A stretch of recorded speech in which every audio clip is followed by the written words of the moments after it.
Hey, it's T-Pals. It's another day, so a new topic. Today's topic is going to be alternate picking. Um, this is more of a thing that you have to practice regularly. Not for a long time, though, because you might develop bad habits. Even in practicing, you can develop bad habits. For a lot of things, you can. So, usually in other sports or instrumentation, even video games. Anyway. The idea of alternate picking is that you have to practice it properly. You don't want to hurt yourself. If you practice it incorrectly, you might actually end up injuring yourself.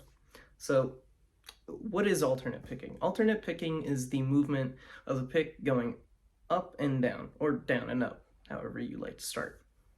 Um, this will basically help you with, playing like properly, but also being able to play things that might be really fast or faster than normal. It's also used in like basically the entire time in a song. You don't have to always be down picking.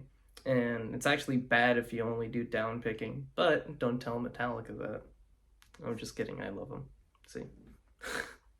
So, let's get into it, and let me actually change the position of my camera so that you can see what my right hand is doing. Now that you can see what my right hand will do, let's start by doing some like side notes.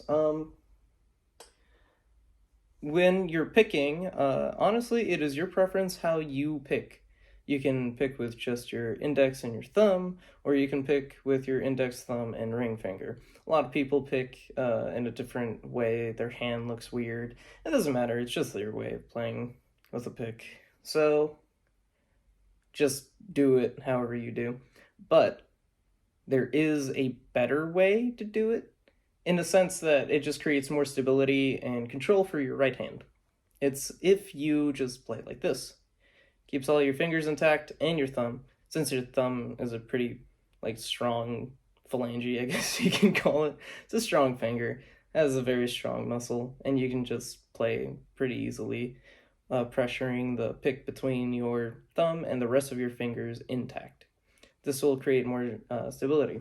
This also can help you with other things like galloping, which is another topic.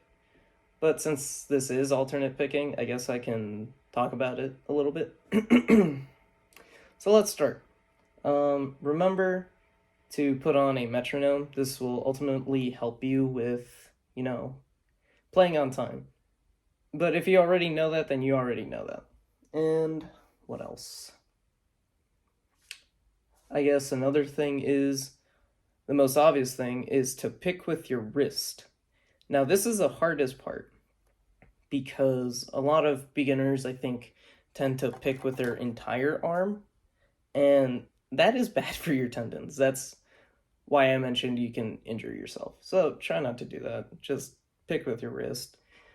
And if you like feel like you're really slow, that's fine. Just keep going. It doesn't matter. Just go at your own pace. You're going to learn how to do it at some point anyway. Like without even thinking about it, you're going to be able to do it. So yeah, let's do it.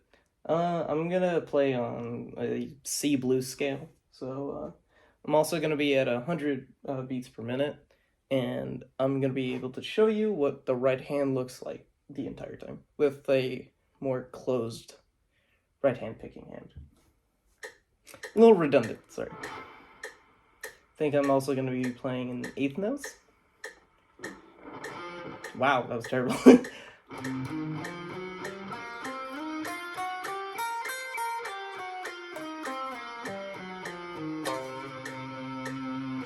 So yeah, that is what the right hand looks like. Again, it's all in your wrist. You don't want to do anything with your entire arm. It will hurt you. And if you're trying to place things that are really, really fast, just practice it really slowly, and eventually you'll get to that speed. I can't speak today either. This is terrible. Anyway, again, don't overdo it. Don't play something that's too fast. Although there is a hack into it. Let's say that you're playing something at like 150 beats per minute. and you're struggling to get there.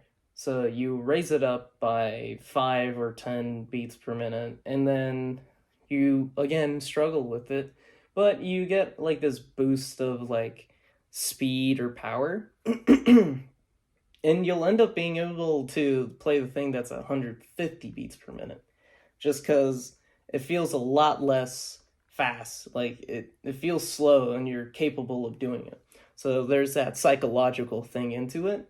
There's also the fact that you're warming your hand up so much that it starts to loosen up. So like yeah, there's those things. But again, practice with a scale, a metronome, wrist only, do it slowly. I can't actually do the thing because it ends up picking up the pinky anyway. And yeah, practice slowly. Don't overdo it. Don't do anything that's too fast for you. Just practice at your own pace. Eventually, you'll get it. You don't have to do anything stupid. So, I don't want to see anyone going like this. That wasn't even that fast. If you do it with your wrist, it's a lot faster. It's a lot more control, too. It doesn't sound so jammed. So, I think that if you do your entire arm, you're only like moving really slowly anyway with the strings. It's just improper. It's just slow. It's not how you actually do it. Wrist only. Don't do anything stupid. Anyway, that's it. I don't want to make this video too long. Otherwise, it's gonna be super redundant and annoying. So yeah. Bye.